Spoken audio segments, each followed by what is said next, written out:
The smell of decaying lilies doesn't just haunt a room, it clings to your skin like a layer of grease you can't scrub off. I was 16, sitting in a front pew that felt like a coffin for the living, wearing a black dress that was 2 sizes too big because my parents hadn't planned on dying in the middle of a Tuesday, and I hadn't planned on owning a funeral outfit. My fingers were white-knuckled around a slim silver chain. My mother's, the metal biting into my palm with a coldness that was the only thing keeping me from floating away into the nothingness. Then I felt a hand on my shoulder. It wasn't comfort, it was a nudge. "The car is waiting, Tessa." It was Liam, my brother, 20 years old, standing there in a suit that cost more than our father's used truck. His eyes were red, sure, but his jaw was set with the kind of clinical impatience you usually reserve for a flight delay. He hadn't shared a single memory of them during the service. Not one. He'd just checked his watch while the pastor droned on about beloved parents and tragic accidents. Have you ever looked at your own blood and realized they were a stranger? Are we are we going to the graveside? My voice sounded like crushed glass. Liam's phone vibrated in his pocket, a violent, demanding buzz that seemed obscene in the silence of the sanctuary. He pulled it out, and for a split second, I saw a flicker of genuine relief cross his face. Not grief. Relief. "I can't, Tess. The investor meeting was moved up. This startup, it's a 24/7 grind. You wouldn't understand." He patted my shoulder again, an empty, hollow gesture that felt like a dismissal. He told me Sienna would handle it. Sienna, who wasn't even family, just the girl who'd been there since we were kids. He walked out of that church without looking back at the two caskets, his engine roaring to life like a victory lap as he sped toward San Francisco. He was heading for the grind, and I was heading for a hole in the ground. The silence that followed in our house wasn't peaceful. It was a suffocating weight. The fridge was a graveyard of neighbor-gifted casseroles and expired milk. Liam's monthly check-ins were a masterclass in detachment. He'd call Sienna's phone, never mine. I'd stand in the kitchen, straining to hear her low, steady voice saying, "Yes, we're managing," while she stared at a pile of final notices stamped in aggressive red ink. She never cried. She just braced her hand against the counter, holding up the roof of a world that was caving in, while Liam made excuses from 300 miles away. Is loyalty a choice, or is it just a burden some people are too weak to carry? High school became a different kind of war zone. I wore the orphan aura like a physical shroud. I was invisible until someone needed a punching bag. It was career day, a joke when your only career plan is surviving until graduation, when Brittany Chase decided to remind me where I stood. Brittany was the queen of our small-town hierarchy, a girl with glossy lips and a father who owned half the zip code. She leaned against the locker next to mine, her smile sharp enough to draw blood. "Working on your future, Tessa the mess? Or are you just waiting for the next handout?" Her friends giggled, that high-pitched, tinny sound that makes you want to crawl into the floorboards. "Maybe you could be a professional mourner," she sneered. "My dad says people like you are just a drain on the system." The heat in my face was a physical burn. I looked down at my scuffed shoes, the tears already stinging my eyes, when a voice, cold as a winter morning, cut through the chatter. "Is there a problem here?" Sienna stood there in her diner apron, smelling of cheap coffee and old grease. She wasn't tall, but she stood with a spine made of iron. Brittany tried to smirk, but Sienna didn't give her an inch. "Poverty isn't a lack of money, Brittany," Sienna said, her voice carrying in the now silent hallway. "Real poverty is a lack of character, empathy, and basic human decency. Your words didn't define Tessa today. They defined you perfectly." She didn't hug me. She didn't coddle me. She just gave me a look that was a command. "Stand up." We walked out of that school, leaving Brittany's mouth hanging open, and in the car, Sienna gripped the wheel until her knuckles turned white. "Don't you ever apologize for existing," she told me. "People like that kick down because they're terrified of looking up. Don't give them your tears. They aren't worth the salt." But truth doesn't pay the electric bill. A few weeks later, I sat at the kitchen table with a report card full of A's and a heart full of dread. College was a fairy tale. The reality was the stack of bills Sienna spent every night agonizing over. I told her I was quitting. I told her I'd take the night shift at the gas station on Route 9. The plate she was washing slipped from her hand, shattering against the linoleum with a crack that sounded like a gunshot. It was the last plate of our mother's set. She didn't even look at the shards. She turned to me, her face bone white, her eyes blazing with a fire I'd never seen. Over my dead body, Tessa Williams, your brain is the one thing they couldn't take from us. It's the only thing Liam didn't ruin when he ran away. She leaned over the table, her voice a whip crack. You want to help me? Then you get the hell out of this town. You get a full ride to the best school that will have you, and you make something of yourself so you never have to depend on a man who runs when it gets hard. You thrive. That is how you help me. That night, I watched her through the cracked door of the kitchen. She was slumped over a calculator, the rhythmic tap, tap, tap, a desperate Morse code of "we can't afford this." I went back to my room and pinned a Stanford brochure to the wall with a thumbtack. It wasn't a dream anymore. It was a target.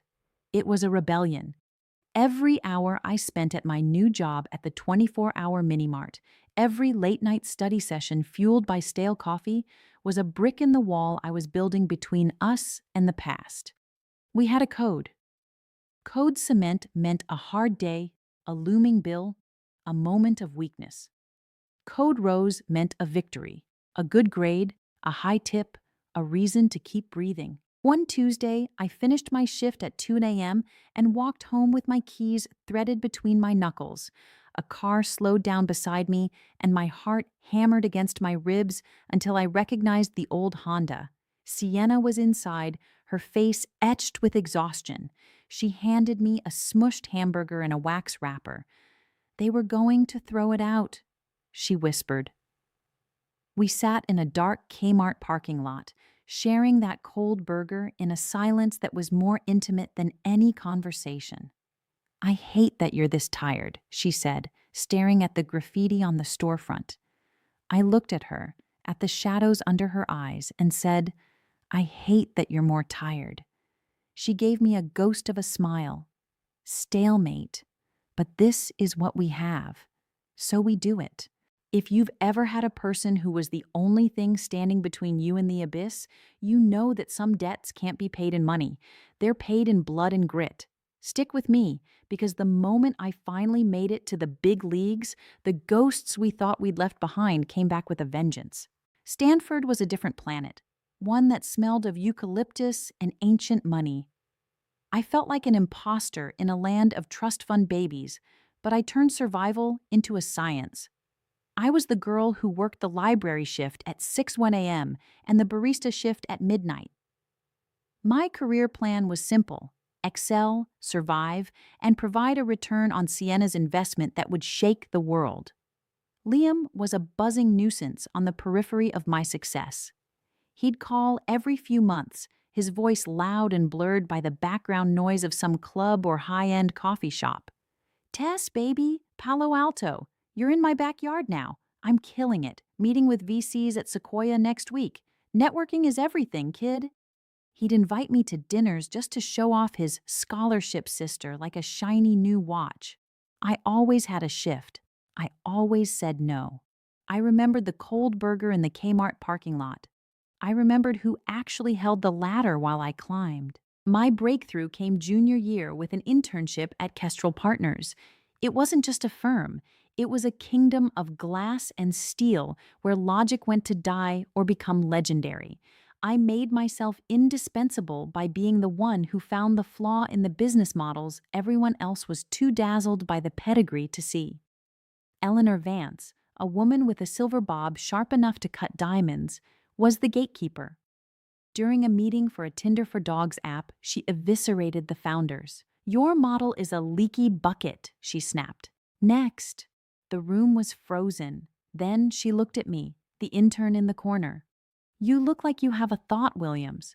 Or is it just indigestion? I stood up. My mouth was dry, but I thought of Brittany Chase. I thought of the code cement days. I told them the math didn't just leak, it gushed. I suggested a pivot to a service-based gig economy for pet care, utility over vanity, painkillers over vitamins. The silence was absolute until Eleanor gave a single, slow nod. Saturday, 10 a.m. My house. Bring your brain, not your resume. I walked out of that room with a golden ticket, and the first thing I did was call Sienna. Code Rose, I whispered. The biggest one yet. She cried. It was the first time I'd heard her truly break, and it wasn't from sadness. It was from the realization that the line she'd been holding was finally moving forward. Liam found out, of course. He showed up at my dorm smelling of expensive cologne and desperation. His company had flamed out, the VC money evaporating into the ether. He took me to a restaurant where the appetizers cost more than my monthly rent and leaned in with a greasy smile. So you've got Vance's ear. That's huge. I've got this new deck. Total winner. Just give me 15 minutes of her time. Family helps family, Tess. I looked at him, at the brother who had skipped our parents' burial for a meeting, and felt a coldness settle in my marrow. My leverage is my work, Liam, not my blood. I won't risk my credibility on a deal I don't believe in. He scoffed, his face hardening. You and Sienna? You'd rather struggle on principle than win on savvy. It's a loser's mindset. He left me with the bill. A year later, I was a founding partner at Ether Ventures. I had the money, the title, and the power. My first act was to dismantle the architecture of Sienna's sacrifice. I bought a house in Palo Alto, a craftsman with a window that caught the morning sun. I booked a flight, rented a car, and showed up at our old apartment. Sienna looked at me, confused, a dish towel in her hand. Pack a bag, I said. Your sacrifice ends tonight. I've paid the lease. I've enrolled you in the accounting program at Foothill. I'm taking you home. She cried the entire flight. When we pulled into the driveway, she sobbed. It's too much, Tessa. I took her hands. You held the line until your fingers bled. Now it's my turn. Let me hold it. But lighthouses attract shipwrecks. I created a VP of Business Development role for Liam, a hollow title with a big paycheck and a corner office with a view of the parking lot.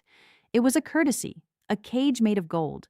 I told him the rules: no discretionary spending, no interacting with portfolio companies without approval, and Monica in HR would be his shadow. He took it, his ego already expanding to fill the title he hadn't earned.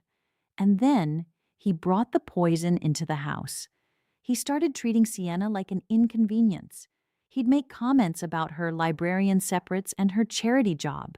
He'd talk about image and perception over dinner while drinking my wine. The breaking point arrived on a Tuesday. Sienna walked into my office and placed a small, crumpled receipt on my desk. Shreve and Kermer diamond hoop earrings, $8,000. The date was last Friday, when Liam was supposedly at a partner summit. Sienna hadn't received any earrings. He said he bought them for a client, she whispered, her voice dangerously steady. He told me to stop snooping. He said I look like someone's middle-aged mom and that Jenna from the marketing firm gets the vision. He said I have spreadsheets, but she has style. My blood turned to ice. I'll fire him today. No, Sienna said, her eyes flashing with a cold, strategic light. Not yet. Let him get comfortable. Let him get arrogant. We don't blow up the cage yet. We just stop feeding the animal. We waited. We watched him parade around in his bespoke suits, smelling of other women's perfume and unearned success. He missed Sienna's promotion dinner. He forgot their anniversary. He treated our home like a hotel and Sienna like the maid. The detonation happened on a Sunday. Liam followed me into the study, pouring himself a bourbon. Tess, I've been thinking about the future, my future. I need a partner who can move in these circles, an asset, not a liability. Sienna, she's holding us back. I'm filing for divorce. I need you on my side. Family helping family, right? Have you ever felt the urge to erase someone from existence? I stood up, the silence in the room heavy enough to crack the floorboards. On your side? I repeated. Sienna, who worked 2 jobs to feed me while you ran away. Sienna, who stood between me and every bill collector while you were grinding? You think she's a liability? She's the only reason you're even standing in this room. I took a step toward him, my voice a deadly whisper. You want a divorce? Fine. But know this. The second you walk away from her, you walk away from me. The title, the salary, the office, the car, it's all gone. You aren't my brother. You're a genetic coincidence I'm done acknowledging. He laughed, a nervous, jagged sound. You're bluffing. The scandal would kill Ether. I picked up the phone and dialed Eleanor Vance. Eleanor, it's Tessa. We need an immediate forensic audit of Liam Williams's discretionary funds. Loop in legal. Prepare a statement for PR regarding employee misconduct. Yes, now. Liam's face went from smug to ghostly in 5 seconds.